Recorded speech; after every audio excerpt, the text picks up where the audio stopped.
So hello and welcome today to Wilhelm, who will be talking about what makes us built for this, given the work that he does with people. So quick introduction, first of all, to you, please. Sure, my name is Wilhelm, surname is Hast. I live in Sweden and I work with leadership. I do a lot of work with corporate clients and delivering coaching and training programs in how to expand one's leadership and have a productive approach to life. Cool. And the question that we're asking everyone in this series is, what do you notice in the work that you do that make that we as human beings are built for this, given the challenges that we're now facing in today's world? Well, interesting question. We are built for this in the sense, to me, that if we have an awareness of how thought functions and how our minds work, there is a lot of interesting things to see about the nature of being human, and especially in times like this. There is, in my experience, in my field of work, not so much awareness about the design of the mind and the fact of thinking, but a lot of other approaches deal with a lot of stuff. But once we start to notice the design of the mind, there are a few very interesting things to see, especially at times like this. Tell us more about what you see about the design of the mind. Well, in the mind, there is thoughts going on all the time. And it's interesting to watch how experience shifts many times during the day without circumstances necessarily shifting. So let's say there is a difficult circumstance of any sort, business-wise, let's say, and it can look extremely challenging and difficult, 10 o'clock in the morning, but 1 o'clock later in the day, it feels like an ordinary work day and there is something to be resolved. When the mind gets too busy and too wound up and we overthink, we seem to tense up and slip into frustration and worry and concern. And when our mind is less busy, when there's less thinking going on, so to speak, we naturally seem to fall back in a more creative, open, constructive space. Now, you and I work, and Charlia too, work in quite a similar field with this understanding in the business world. And the question I often get asked is, well, if overthinking is the problem, what do I do about that? And I'd love your take on that. Oh, you stop thinking. Oh, really? Lovely, I'll do that. No, it's half a joke, but it's kind of true also. Now, what's been helpful for me is when Corona started to hit the country where I live in Sweden, there was a huge impact in the field of work I do, which is mostly training in live rooms with people. We do quite a bit of online training too, but we lost 90% of our business from mid-March through June. It was just wiped out in 10 days, right? And then, of course, what should we do now? We are team employees and it was very challenging business-wise, and I could observe myself going in and out of frustration and not so much worry, but I tensed up. Like I wanted to see solutions. I wanted to move forward. I wanted to know what to do. But obviously, I couldn't know what to do because we never experienced anything like it in 20 years. So what I noticed, it was actually some coaching I got myself from somebody who has a similar approach. I noticed that some things I was really clear about. I just knew what to do. Instantly, I knew if we do this for the customers and we do this with some other thing, that can't go wrong, so let's start that now. And we just started for 2 days. And other things, when I thought about them, I felt tense, frustrated, concerned, worried, and I could notice my mind was desperately trying to figure out and analyze what would happen if. But in this situation, none of us can figure out some things. How would it look 4 weeks from now? We have no idea, and we had no idea. So I kind of took on almost like a little game for myself. And I spoke to my team also that let's try this out. When we have clarity and we have this inner knowing that what we're about to do, we can stand for it. We trust that it takes us in a good direction. Let's not overthink, but let's get into action. And if we are facing choices that we don't see clearly, let's not overanalyze, rev up our minds, try to figure it out. Let's pause it for a day or two and come back to it. And just go with the flow of clarity that's very recognizable for most people that I work with. Because we have some gut feel, intuition, common sense, inner wisdom, whatever we call it, and we can trust that pretty much. So that's how you think less. You notice where you're clear, you move forward, you notice when you're unclear, and you kind of leave that in the back of your head until you get clarity about it. It's a really nice thing to remember, isn't it? That when we're not clear, more thinking probably doesn't do it any good. No, I mean, that's, put it back. That's what's so commonsensical, but difficult to see once when you haven't seen it, that if you're frustrated and put more thinking on top of frustration, what happens? You get more frustrated. When I am impatient and try to think more and quicker and faster, I get more impatient. And so in a non-productive, I don't like the word state necessarily, in a non-productive experience of life, if you add more thinking, you rarely get more productive. It's actually the other way around. Yeah. What I love about that, or what I want to highlight about that is, for me, I don't know how you experience it in your team, Wilhelm, but sometimes that just feels counterintuitive. Like I remember in the past, I would think I do need to add more thinking on top of that, because I thought that was my way out. Yes. Of the frustration. And what you're saying is, for a lot of people who maybe are listening, is counterintuitive to what they've been thinking in the past, which is to pull back from that. So how did your team experience that? Like what happened from there? Our creativity has increased enormously over the last couple of weeks, and not in a forced way, but more in a natural way. Have been working in the field of online training for quite some time, but we've been more inventive and creative in the last 3-4 weeks than we've been probably in months before.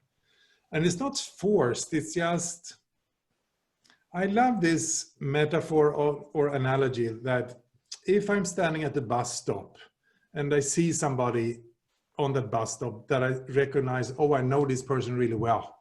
I spent time together with him or her like 20, 30 years back. But who is it? I can't figure out the name. They jump on the bus and disappear, so I can't ask them. In that moment, I have two choices. I either try to figure it out and think really hard to find the name. That never works out well, because we get stuck, right? Or I kind of go, okay, leave it for now. I'm sure that name will pop up. And sure enough, 99 times out of 100, within a couple of days, when we the least expect it, oh, that was Anders. We spent time in high school. My God, his brother was, and the whole thing comes together, right? Mm. That's not only for people at bus stops. That's the design of the human mind. We have a problem-solving machine between our ears, actually, if you speak business language. Mm. It's like our mind is made for problem-solving and creativity and other things. But it doesn't work when it's under stress and pressure. It works when we trust, just like I find that name on the guy in the bus stop, I will figure out a solution to the fact that 90% of the business is gone. We need to recover probably 50, 60 to have a business in June still. And I don't see what to do. And I know human beings are super creative if we don't force it, but kind of lean towards trust. And of course, since I'm in the business world, there's a healthy balance here, right? Because sometimes I need to take out the Excel sheet and do some mapping, but we mostly know where that balance is if we know we're built for this. We're built for finding new ways in situations and dilemmas where we don't see the way out. I do that every week, any day. You do it too in your field of work, I'm sure. Business people, that's what they're good at. They are faced with challenges. They allow some clarity and insight to rise. And that's what they spend their weeks and months doing, but they do it more from, what should we say? Many times without an awareness of how the mind actually works is a good way to put it. When you see that, it's a natural place to fall back into. Yeah. You know, there's just some lovely things in what you've said there about that we are designed as human beings to be problem solvers and to be creative. Absolutely. And that is always in here. And yet what we innocently do is try and use this mind and this brain that we've got in a way that makes that more challenging for the mind. We don't always catch on to that. I think it's lovely to see that more clearly. Yeah. And I remember vividly being here in my office at home, because I've been pretty much, now this is 6 full weeks where I've been sitting in my office at home during the working week, and that's very rare for me. Yeah. You know, beyond 1 week, that would be crazy. So the whole in-person training and flying around the world, half my life, clearly that isn't happening right now. I remember you and I exchanging messages one Friday about, okay, now it's time to get creative. Let's see, let's see what happens. And I remember one morning here, really thinking hard about a specific thing that I couldn't see clearly. And I literally gave up. But I didn't know that's what I was doing. And I opened the door out to the garden and I just went, okay, I need to think about what's coming next anyway. Let me think about a different problem. And as soon as my attention went on to this other thing I needed to solve later on that day, the answer to the one I'd been trying really hard to solve for the previous, I don't know, 45 minutes, boom, really clear. It's an amazing thing to notice in my mind. It is. Yeah. It is. And a point I'd like to make, because if you're in business and you're hearing this, it might sound a little too leaning back too much and might even sound almost irresponsible, but it's not. It's many people live in a misunderstanding that well-being, creativity is something they need to achieve. They have an experience that they need to do stuff to feel well, to be well, that profound well-being is kind of achieved by something. But the way it looks to me, more and more, the longer I look and the year goes by and I seem to see it deeper and deeper, profound well-being is the starting point for human beings. It's what we fall back into naturally when we basically don't overthink or misunderstand where our feelings are coming from. So every day I noticed, for probably 10 days or so, I had a big slump in the afternoon when I got worried, concerned. I was not in a good place for half an hour to an hour. But even in the midst of that, I have this insight that that's temporary. If I don't try to figure it out too much during those times, I will naturally fall back into a healthy place again. I mean, psychologically, where well-being, perspective, and some kind of clarity, it's just naturally there. It's like the body is returning to health as much as it can biologically. Even with viruses, the body is doing all it can to heal and fight back, right? Our psychology is the same. It diverts back to well-being and clarity naturally. It's not something I need to achieve. And that's the big difference. we are built to naturally fall back into well-being, clarity, creativity, a sense of trust, a sense of knowing that new ideas will come. And that's the human design. And having seen some of that are extremely helpful in times like this. Yeah. Can you think of an example where you've noticed that either for yourself, your team, or your clients, where they've realized that for themselves to be true? Oh, sure. One of my colleagues was struggling after we got our first real impact on the business for various reasons. He had different kinds of personal things to take care of also. So she was intensely challenged by 3-4 different circumstances during a very short time, not to go into details, and financial impact and different kinds of things.